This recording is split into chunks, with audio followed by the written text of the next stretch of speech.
How to use resources to their fullest extent.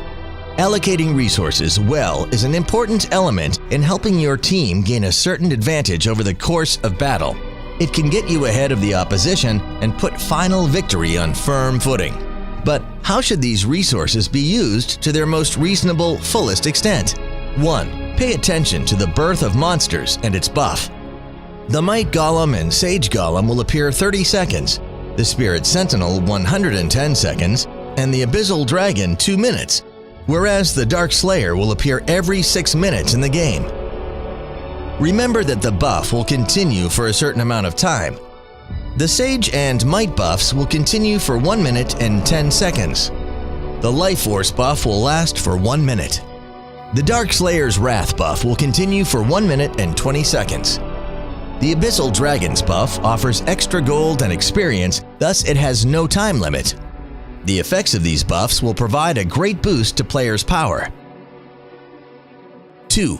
Timing jungling sequence. Players can make a decent judgment on which direction to go jungling when they understand when map resources respawn. The second wave of Sage and Might buffs can be cleared 20 seconds after slaying them in the first 30 seconds of the game. You can find an opportunity to organize teammates to take out the Abyssal Dragon and Spirit Sentinel 3 to 5 minutes after the start of the game, and then whether to tackle the Dark Slayer 7 to 10 minutes after the start of the game. Uses of the Spirit Sentinel. The effect of the Life Force buff is to provide the Slayer with a 1% HP regen every second. Players with Life Force buff can last a bit longer in team battles, take more damage, and the longer you can survive, the better the chance of eventual victory. Tricks about the Dark Slayer. Given the obvious advantages of the Dark Slayer's Wrath buff, gaining or not gaining the buff can be crucial to victory. There are mainly 2 common tactics.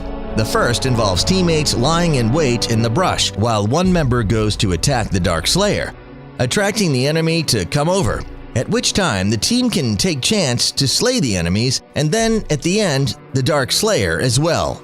The second is to wait in the brush initially while the enemy attacks the Dark Slayer, and then rush in and take it down when the Slayer is just about to be killed by enemy forces.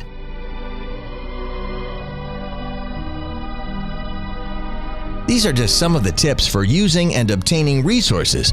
You will probably not get all the resources on the map in actual combat, and players will need to make a decision about which resources to go for in light of the overall situation.